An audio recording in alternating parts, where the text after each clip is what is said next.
La French, Bac Nord, Les Petits Mouchoirs, si tous ces films vous disent quelque chose, c'est parce qu'ils ont Gilles Lellouche en commun. Et s'ils partagent bien quelque chose avec Francis Ford Coppola, c'est parce que son film de cœur qu'il nous présente aujourd'hui, il l'a en tête depuis une vingtaine d'années maintenant. Alors est-ce que L'amour ouf est la dernière surprise de cette année, la dernière cartouche pour Gilles Lellouche pour tenter de surpasser le succès du Comte de Monte Cristo? Et surtout, est-ce qu'il va y arriver? C'est ce que je vous propose de découvrir aujourd'hui dans cette critique.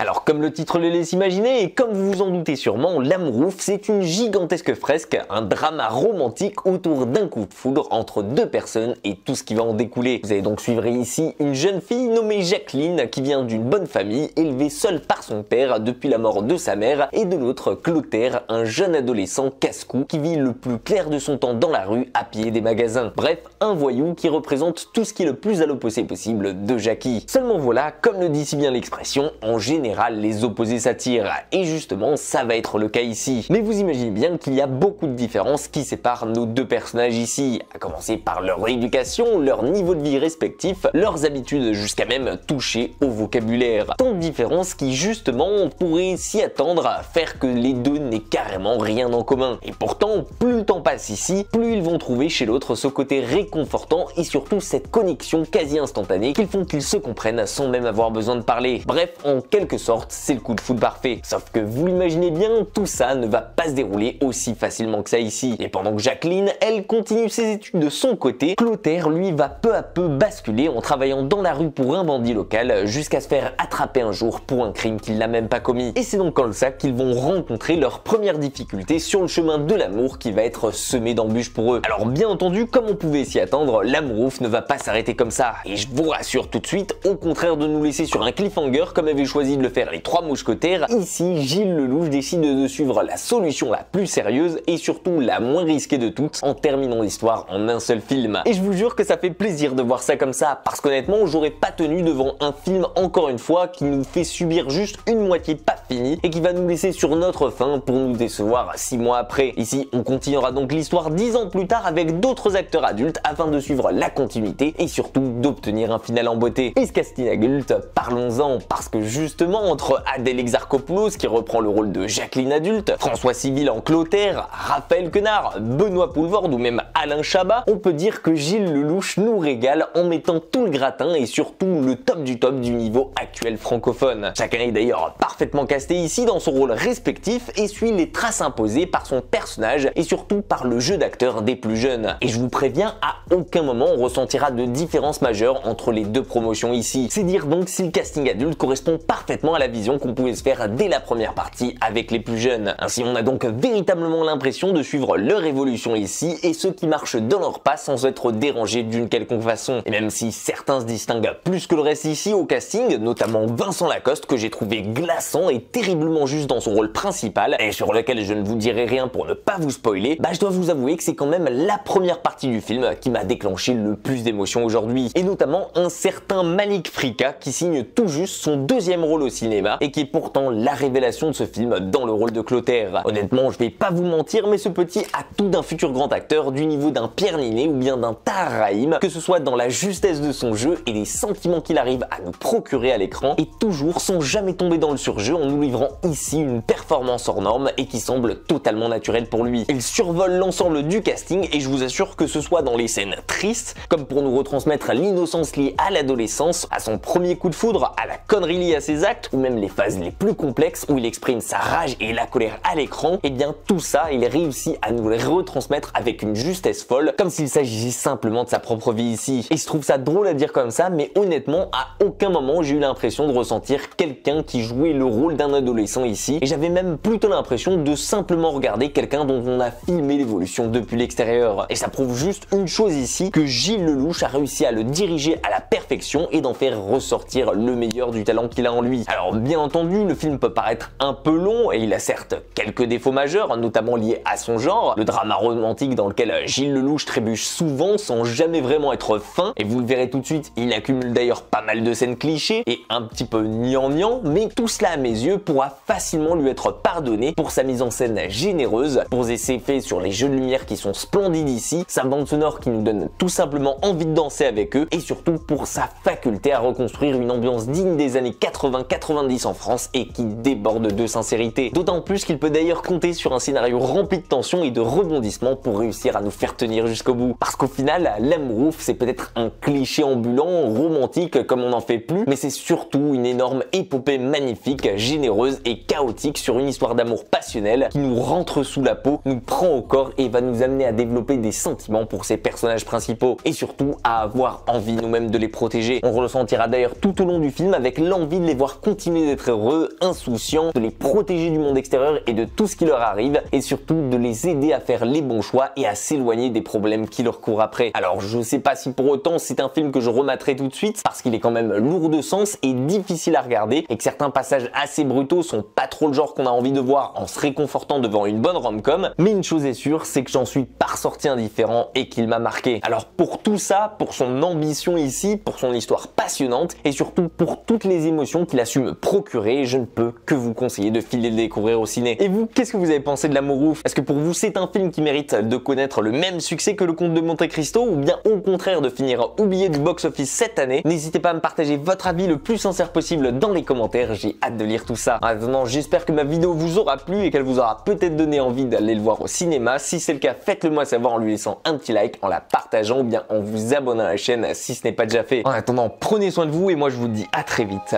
pour une toute nouvelle critique.